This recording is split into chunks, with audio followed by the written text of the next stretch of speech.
এইভাবে আমি টুকরো টুকরো করে কেটে নেব। হাফ চামচ পরিমাণে জিরের গুঁড়ো দিয়ে দেবো, হাফ চামচ পরিমাণে হলুদের গুঁড়ো। এবারে এখানে দেখুন হাফ চামচ পরিমাণে সরিষার তেল নিয়েছি, এর মধ্যে দিয়ে দেব। নমস্কার বন্ধুরা, আপনারা কেমন আছেন? অনিন্দিতার রান্নার কেরামতি চ্যানেলের পক্ষ থেকে আপনাদের সকলকে স্বাগত জানাচ্ছি। আজকে আমি কাঁচা টমেটো রেসিপি নিয়ে হাজির হয়েছি। এই রেসিপিটা মুখে রুচি ফেরাতে জুড়ি মেলা ভার। আমি কীভাবে বানাচ্ছি পুরো ভিডিওটি দেখার অনুরোধ রইল। আজকের রেসিপির জন্য এখানে দেখুন 6টা কাঁচা টমেটো নিয়েছি, আর নির্দিষ্ট মাপ ছাড়াই কিন্তু আপনারা এটা বানিয়ে নিতে পারবেন। আগে থেকে ভালো করে ধুয়ে পরিষ্কার করে নিয়েছি, আর এখানে দেখুন একটা ছুরি নিয়েছি, দিয়ে এবার এটা কেটে নেব। আপনারা যেমন ইচ্ছে শেপ দিয়ে কেটে নিতে পারেন। আর বন্ধুরা, এখন কিন্তু বসন্তকালে ঠান্ডা গরম ওয়েদারের জন্য প্রায় প্রতিটা লোকের কিন্তু একটা অরুচি ভাব চলে আসে। এই সময় কিন্তু এই রেসিপিটা একবার বানানোর অনুরোধ রইল। খুবই সুস্বাদু হয় খেতে গরম ভাতের সাথে। পুরো ভিডিওটি দেখার অনুরোধ রইল। এইভাবে আমি টুকরো টুকরো করে কেটে নেব। আর বন্ধুরা, আমরা কিন্তু সবাই জানি কাঁচা টমেটোতে প্রচুর পরিমাণে ভিটামিন সি থাকে। আমাদের খাওয়া কিন্তু স্বাস্থ্যের পক্ষে ভীষণ ভালো। সবগুলো টুকরো করে নিয়ে তারপরে আপনাদের সঙ্গে দেখা করছি। এদিকে দেখুন বন্ধুরা, টমেটোগুলো কিন্তু আমি কেটে নিয়েছি, নিয়ে একটা পাত্রের মধ্যে নিয়েছি। এবারে এর মধ্যে দিয়ে দেব হাফ চামচ পরিমাণে জিরের গুঁড়ো, দিয়ে দেবো হাফ চামচ পরিমাণে হলুদের গুঁড়ো, দিয়ে দেবো হাফ চামচ পরিমাণে লঙ্কার গুঁড়ো। আপনারা যতটা ঝাল পছন্দ করেন সেই মতো দেবেন। দিয়ে দেবো লবণটা পরিমাণ মতো দেবেন। এবারে এখানে দেখুন হাফ চামচ পরিমাণে সরিষার তেল নিয়েছি, এর মধ্যে দিয়ে দেব। এখানে আমি অল্প অল্প করে তেল 3টে স্টেপে ব্যবহার করব বন্ধুরা। সামান্য করে তেল ব্যবহার করব, এতে স্বাদটা কিন্তু বিভিন্নভাবেই আসবে। এবারে এইগুলো একসঙ্গে ভালো করে মাখিয়ে নেব। আর বন্ধুরা, ভিডিও শুরুতে আপনাদের কাছে একটা অনুরোধ রইল, একটা লাইক দিয়ে দেবেন। আপনাদের একটা লাইক পরবর্তী নতুন ভিডিও বানাতে কিন্তু অনেকটাই উৎসাহ দেয়।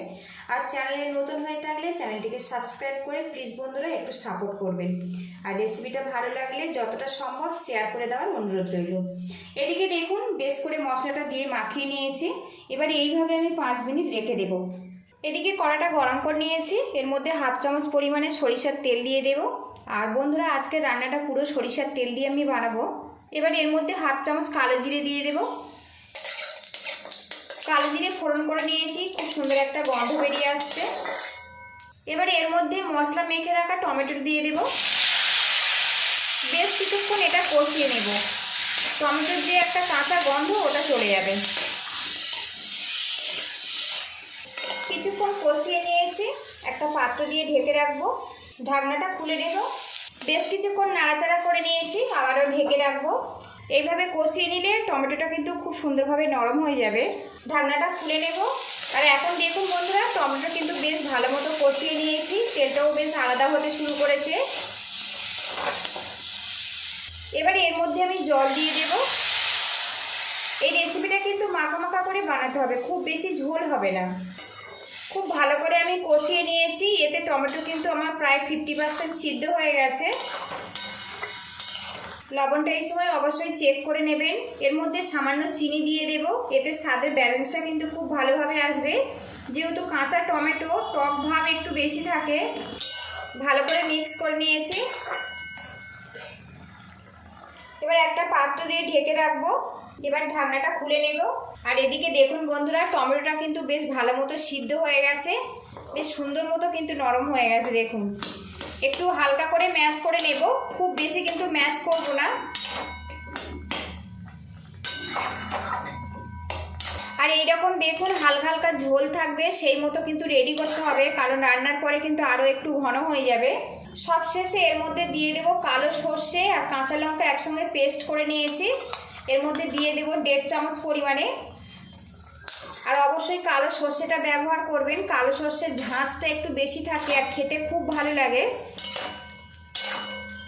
আর বন্ধুরা, সর্ষে দিয়ে খুব বেশিক্ষণ ধরে কিন্তু রান্না করব না, অল্প সময়ের মধ্যে কিন্তু এটা নামিয়ে নিতে হবে। আর এখন কিন্তু খুব সুন্দর একটা স্মেল বেরিয়ে আসছে বন্ধুরা। কাঁচা টমেটোর এই রেসিপিটা কিন্তু প্রায় আমার কমপ্লিট হয়ে গেছে। এদিকে দেখুন ফুটে গেছে, গ্যাস লিডটা আমি বন্ধ করে দেব। এই রেসিপিটা কিন্তু আপনারা গরম ভাতের সাথে পরিবেশন করতে পারেন। এই বসন্তকালে অনেকের মুখে রুচি থাকে না জ্বর সর্দি কাশি হওয়ার জন্য, এইভাবে কিন্তু টমেটোর ঝাল বানিয়ে খেতে পারেন। সবশেষে এর মধ্যে দিয়ে দেবো রসুন ভাজা। হাফ চামচ পরিমাণ তেল নিয়ে রসুনটা ভেজে নিয়েছি, সবশেষে এর মধ্যে ব্যবহার করব।